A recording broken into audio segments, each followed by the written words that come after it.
Hello， 各位朋友，又到咗拍攝別墅展示到俾大家睇嘅時間啦。我而家身處並唔係公園入邊，係央企開發商保利集團開發嘅別墅區入邊。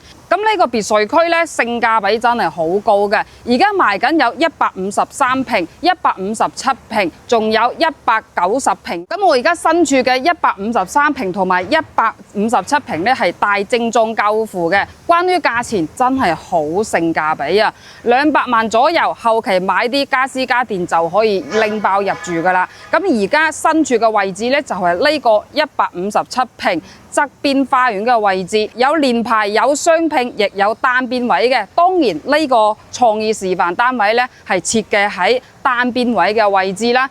呢個單邊位嘅區域咧都可以打造到好有禪意 feel 嘅花園㗎啦。咁我哋通過呢個視像啦，再由側邊花園再行到呢個157平嘅後花園嘅。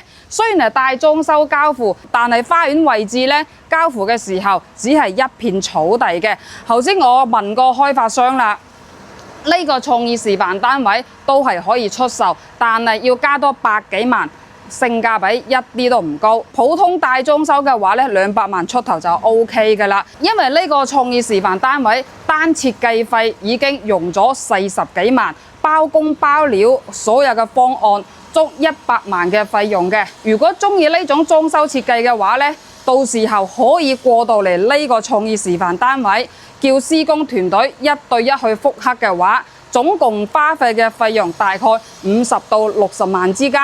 喺咁樣嘅情況底下咧，足幫你哋可以慳咗幾十萬嘅設計費㗎啦。花園再連接過嚟咧，係呢套別墅1樓嘅位置，一共係有3層嘅，地面3層4個房間。不過呢度係冇地下室嘅，需要揾有地下室嘅別墅嘅話咧，我哋可以有其他貨推薦到俾大家去參考嘅。呢個會客廳係做咗中空嘅設計㗎。住別墅有個中空會客廳，會顯得更加有奢華咁啲嘅。如果4個房間仲唔夠嘅情況底下咧，將呢度平鋪佢，就多咗一個好大嘅房間喺度㗎啦。至於後期點樣去打造呢個中空位咧，就睇下你哋後期嘅做法啦。畢竟到時候真正交付嘅時候，全部都係線白牆有地磚，呢啲硬件性嘅裝飾全部都係冇嘅。咁前花園嘅位置咧，正式翻屋企咧方位啦。片頭係由花園嘅側方位拍攝嘅。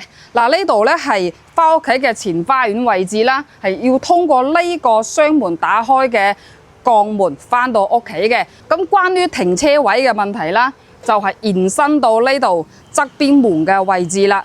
呢度只不過係創意示範單位，到時候呢度車位位置咧係需要自己後期去打造嘅。啱先同開發商溝通咗一番啦，喺呢度停車嘅話咧，有1台車係免費嘅。如果增加多1台車嘅情況底下咧，就要俾300蚊1個月嘅車位費啦。別墅區嘅物業管理費咧係好有性價比嘅。商業別墅物業管理費要去到6蚊以上，普通大啲嘅別墅區入邊物業管理費都要去到5蚊到5蚊半嘅。保利央企開發商嘅別墅咧，只需要4蚊1平方。聽咗之後咧，都知道好性價比㗎啦。而且入證157平方，哇！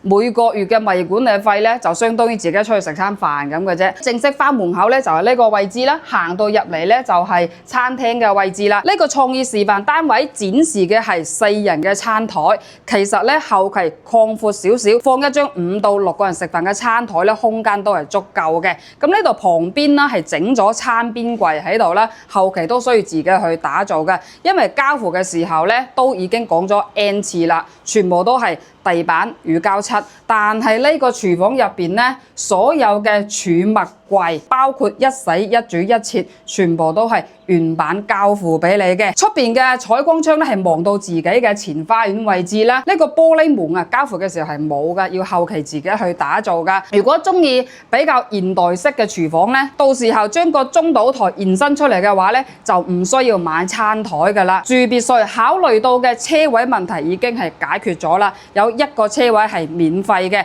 另外需要考慮咧就係雜物室呢個問題啦，因為一棟別墅入邊多一個雜物室嘅話咧，成個別墅嘅餐廳、客廳就會乾淨、明亮、整潔好多啦。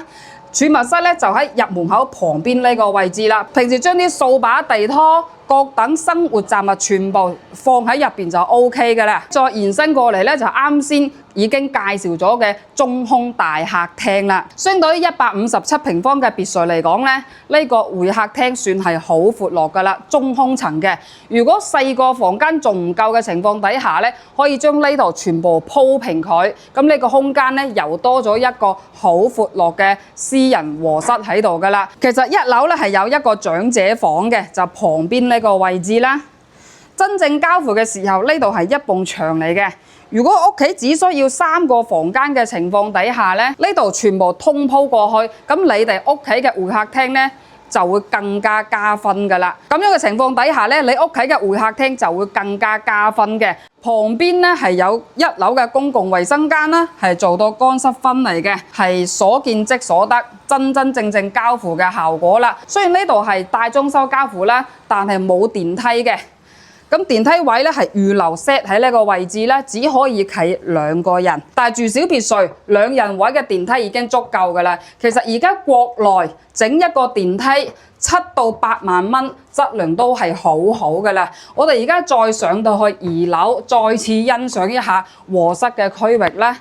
主要係做咗2個和室設計，我哋近距離欣賞一下第一個和室先啦。開發商可能為咗展示呢個和室嘅空間感啦，只係 set 咗一張1.2米嘅床喺度嘅。其實後期放張1.5米嘅床，咁位置咧係大概去到呢度咁樣啦，都可以做到3面落床嘅。旁邊呢個空間咧，交付嘅時候係一埲牆嚟㗎。呢個示範單位咧，雖然裝修得好有 feel，但係私密性咧係一般般嘅。OK， 再行到嚟呢度出邊咧，係有一個小陽台喺呢度嘅。如果覺得呢個房間空間感仲唔夠嘛，其實可以一直推到出嚟，再做一個風窗處理嘅話，咁呢個房間咧真係大到有啲誇張㗎啦。但係個人建議唔好浪費呢個咁正嘅陽台咯，放啲度假椅喺呢度，欣賞一下日出日落，幾咁寫意嘅生活啊！大致上呢個房間咧係咁樣嘅來龍情況啦，去欣賞一下其他嘅區域啦。2樓呢個凹位咧係公共衛生間嚟嘅，係做到乾濕分離嘅。相對於100幾方嘅小型別墅咧，洗手間嘅空間都係已經足夠使用㗎啦。後期可以放一張1.5米嘅大床，都可以3面落床嘅。左手方向咧都可以飾一個好大嘅衣櫃喺呢度啦。另外呢個房間嘅優勢咧就出邊嘅長陽台啊。頭先我已經係測試過長度㗎啦，總長度係9.2米啊，好長。我哋通過呢個視像咧，體驗一下呢個闊度啦。咁長嘅陽台，你哋住入嚟之後咧，會係打造成點樣嘅氛圍咧？嗱，望落去咧係自己屋企後花園嘅位置啦。